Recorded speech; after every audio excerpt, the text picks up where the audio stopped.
Welcome back to warthunder Weekly News. This week Gamscom happened, so hit that subscribe button and we got a lot of crazy things coming out here. First announcement was helicopters. Personally, I thought these were coming later, but well, no time like the present, I guess. The helicopters that I can confirm we're getting through analysis of all the content they've put out is the Mi-4AV, the Mi-24V, which looks to be the standard tree variant, the Mi-24P, which is like the V but has two cannons on the side of its nose. They didn't have a dev blog for this, but it's spotted in the trailer. And the Mi-24D, which is the premium variant. For the US, you have the Huey-1C, a premium Huey-1C with two 30mm cannon gun pods. I unfortunately cannot find stats for these cannons, so I'm not sure how effective they will be against tanks, though I'm pretty sure they'll murder any other helicopters in the sky. Besides that is the Cobra 1F, with a minigun under the nose, and a Cobra 1G with a machine gun and a 40mm grenade launcher under the nose. The best to spot the difference between these is the canopy. The 1F has a more angular canopy, while the 1G has a smoother one. Now, it's possible that they might do as they did with the STBs and mash a few helicopters together, which would be unfortunate because I like having each individual variant of a vehicle, even if it is like 5 of the same vehicle. It feeds my inner collector. Along with these helicopters, there were some dev blogs coming out explaining what they're all about. I tell you about the helicopters, but there's a high chance that you already know about them, and if you don't, I will link the stream where they reveal them all below or in the corner on the little exclamation mark. Unfortunately, a lot of information about the helicopters is limited. It seemed in the streams that they were all placed at 9.0, which I don't think is accurate, as there is definitely a difference between the Mi-4 and the Hind, though I wouldn't say too much. And I'm suspecting that there's going to be a whole lot more helicopters than there are of dev blogs of them. As we've seen in the trailer already, there are different variants of these helicopters. Personally, I'm hoping for some more 1950s-esque ones, like the Flying Banana. If you're wondering how you get a helicopter, well, as currently, they will be in CBT right after 1.81. And the way you get into CBT is, of course, buy a pack. There's 4 packs you could buy. Either the Hind D pack, the Huey with 30mm gun pods pack, or a bundle pack of a XM1 with a Huey, or a T55AM with a Hind. Oh yeah, I forgot to tell you, there's a T55AM, which they didn't announce, no dev blog. It's assumed 9.0 and is going to essentially be the Russian XM1. I'm heavily on the fence on whether I should buy one of these or not, as I'm not too sure the helicopters are going to do well, but I think that's a topic for another video. If you don't have money, there are other ways to get in this closed beta test.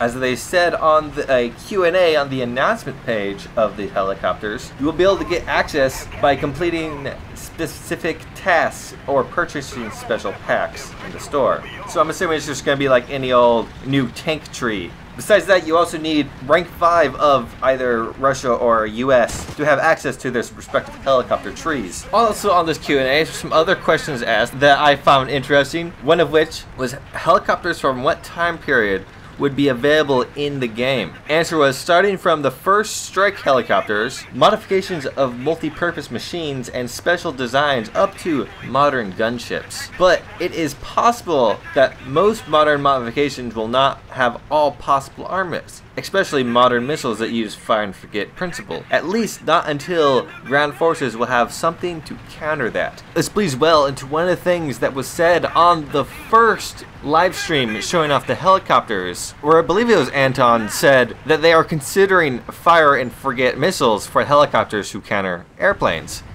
And about anti-aircraft tactics. Yes. Not sure, but probably maybe we will add some anti-aircraft missiles to the helicopters, and that you can use them against other helicopters as well. They are not very effective against helicopters. They are more effective against planes because it's hard to lock target on near terrain. But they can be used against helicopters also.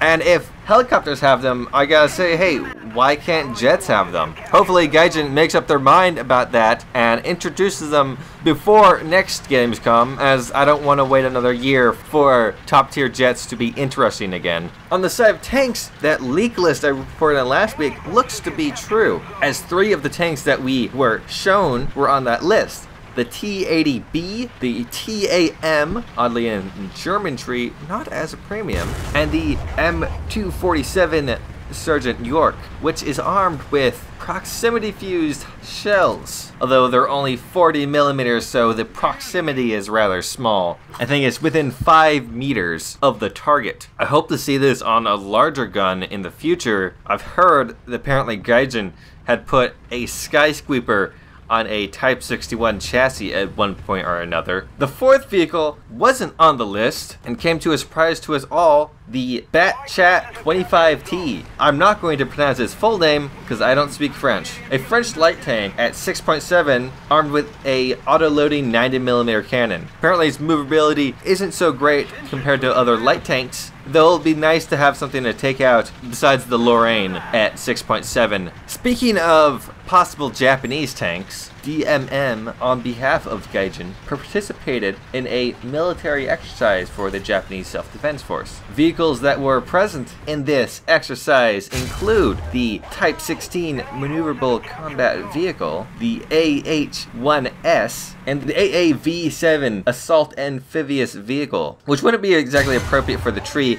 as I remember taken out in Battlefield 3, and I'm pretty sure it was only armed with a grenade launcher, so I don't see how that would affect enemy vehicles. But from what I know about the Type 16 Maneuverable Combat Vehicle is that it is fast, it has very little armor besides the turret, started production in 2015, and is armed with a 105mm cannon, is able to shoot all the modern ammunitions of today. Man, if Gaijin added that thing, I would grind it so fast. Also related to that, I was randomly presuming the forums, and I stumbled upon some people talking about how the leak list included the Type 75 MLRS, and discussing how unlikely it is, as it is a very strange vehicle. And Mikegoesboom, the Japanese tank analyst for Gaijin, had this to say: Japan lacks proper rocket vehicles. The ones briefly used during the war were not popular enough for Gaijin standard. The Type 75 is a simple vehicle that do not require source material to implement. That said, it is not filling the new ATM role Gaijin had announced. That lies to another vehicle. What she's saying here does make a lot of sense, as the 15cm Tarenso rocket artillery truck is very simplistic, and it's possible Gaijin does not have the information on the rockets on its back, so the Type 15 would make much more sense. It is a bit more capable than perhaps I explained last time, but not so much for the tiers that you'd expect a 1970s vehicle to be in. In smaller news, on Mikegoesboom's live stream, when he was creating a custom game to fly helicopters, people had noticed in the map list there was a map for Vietnam. The addition of a Vietnam map in the same patch where they release Hueys would make a lot of sense. In a panel where the Gaijin CEO talked about the game Enlisted, he noted that Donger Engine 5.0 has full Vulkan support.